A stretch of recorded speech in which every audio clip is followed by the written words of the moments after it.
Assalamualaikum warahmatullahi wabarakatuh. Kami para penggiat dan praktisi cyber security, intelijen dan digital forensik analis seluruh dunia menyampaikan sikap terkait perhitungan suara di Pilpres 2024. Yang pertama, hentikan quick count karena metodologinya bisa diubah untuk membuat hasil yang berbeda. Teknologi ini adalah teknologi lama dan tidak sebaiknya digunakan untuk mempengaruhi masyarakat luas. Jangan pernah membohongi rakyat jika mau gunakan real count.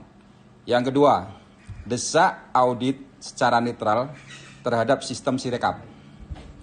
Libatkan semua auditor netral, baik dalam dan luar negeri, serta perwakilan dari tim pemenangan masing-masing paslon. Yang ketiga, kami tidak peduli paslon mana yang menang. Semua sudah ditakdirkan oleh Allah jauh hari sebelum dunia ini terbentuk. Maka jika menang, menanglah dengan cara yang jujur dan terhormat. Kalaupun kalah, dengan cara yang sama, terhormat.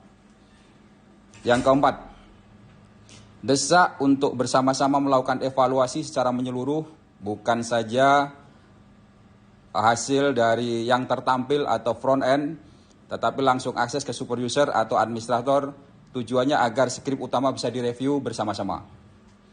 Yang kelima, lakukan analisa forensik digital untuk semua hasil C1. Berasal dari mana dan metadatanya seperti apa. Yang keenam, metadata itu adalah yang terkait dengan informasi detail apa saja yang menempel di dalam gambar yang diunggah. Biasanya berisi mengenai timestamp, kemudian location, photo setting, ada ISO speed, ada aperture, ada focal length, resolution, dan lain sebagainya. Kemudian take by apa, atau foto itu diambil oleh apa. Misalkan merek dari kamera atau handphone, kemudian tipenya tipe berapa. Yang berikutnya adalah nomor 7, dengan metadata akan mengurangi persentase error yang muncul. Misalnya jika location dinyalakan, maka location tersebut dibandingkan dengan lokasi yang ada di TPS. Jika location metadata mirip dengan yang ada di TPS, maka itu akan mempermudah sistem bahwa TPS tersebut diambil pada lokasi yang TPS yang seharusnya. Kemudian berikutnya adalah di dalam big data saya, Kafrua Hyper System memberikan reporting bahwa ketika paslon tidak ada satupun yang melewati perolehan sentimen di atas 43,5%. Artinya tidak akan ada satu paslon pun yang menang dalam satu putaran. Big data sudah mencakup hampir semua profiling sentimen penduduk Indonesia. Data diambil selama 3 tahun dengan kemampuan komputasi 10 juta data per hari. Kemudian yang berikutnya adalah saya akan ceritakan mengenai saya belajar mengenai programming. Waktu dulu SMP, jadi ketika satu TPS maksimal adalah 300 DPT, maka if calon 1 dijumlah dengan perolehan suara calon 2, dijumlah dengan perolehan suara calon 3, maka tidak lebih dari 300. Jika lebih dari 300, then ada 2 pekerjaan yang dikerjakan. Yang pertama adalah data tidak ditampilkan karena ini menyalahi aturan. Yang kedua, data bisa direview secara manual oleh administrator atau siapapun yang bertanggung jawab di admin panel. Artinya apa? Ini saja tidak dikerjakan oleh teman-teman dari programmer Sirekap. Ada yang sampai 1000, ada yang sampai 1300. Artinya apa?